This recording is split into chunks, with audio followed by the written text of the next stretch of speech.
Hello again. I'm glad you could join us. We have a topic today that I think we all have to deal with, and that is learning to say no. I once read a little book to some preschoolers, and the name of it was Rudolph the Bear Who Said No. And Rudolph was the kind of bear that was obstinate, and every time his mother asked him something, he wouldn't even let her finish the sentence, and he'd say, "No." Well, it ended up, the story has to have some drama in it, so he gets lost in the forest because he says no all the time, and then they find him and it ends in a happy way. Well, that kind of reminds me of our topic because it sort of shows how broken we might still be, in that we have real fears of ever saying no. Probably partly because in the past, saying no meant we got hurt. But I'd like to just to see some ways that we can look at it differently so that now we'll develop that skill. It's going to take some practice, but I think it's part of our healing. One of the issues is we don't really believe our choice will matter. When we were growing up, probably no matter what our choice was, whether we said no and whether we didn't want things to happen, it didn't make any difference. But it's different now.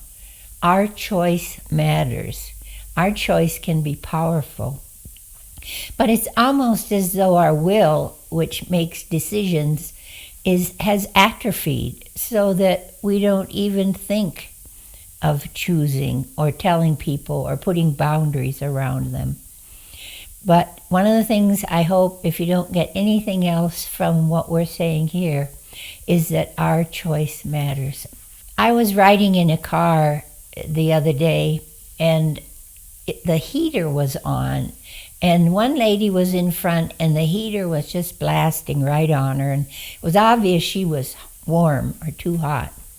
And so I said, "Are you too hot? Do you need to move back?" No, I'm okay." And it sort of caught my attention because I realized that for many of us, we always say, no, it's okay. So I started thinking, why do we do that? And I think one of the reasons is we don't want to bother people. If we consider that we ourselves are a bother, if we believe that, then we don't want to bother anybody. Or we don't want to make them mad, or we don't want to make it seem like we're in charge or something. So we just go with whatever they say.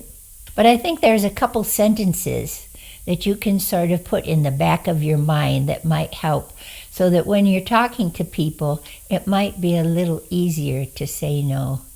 One of those sentences is, well, let me back up a minute, because sometimes people in well-meaning ways ask us questions about our past. Like, well, did you have abuse in your past? Or can you tell me a little bit about that? And we almost feel pressurized to answer that. Well, let's put in our mind the sentence, "I'd rather not say," so that when we feel uncomfortable about whether it's talking about our past or something else, we can just use that sentence, "I'd rather not say." There's another sentence, too, that I think would be helpful. And that has to do with remembering that we have the appropriate power to put boundaries in our lives. And even saying the second sentence, "I'm not comfortable talking about that." That is another sentence to poke away back in our brain, because we can use those two sentences to make boundaries for people and for ourselves so that we can say no and feel that we have a right to make that choice. It's kind of a sense of what I call appropriate power, being able to, by our boundaries, live in a world where what we choose and what we say matters.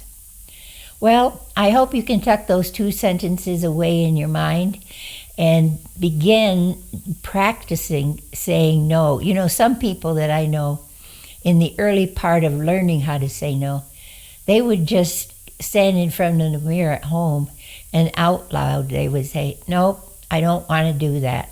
Or other sentences. It does take a little practice, but I think it's possible to sort of fill in this pothole in the road of our life. As we look in the rear view mirror, we see all these places that need to be filled in. And one of them is learning the skill of how to say no. Well, thanks for joining me. I hope what we've said is helpful. Bye for now.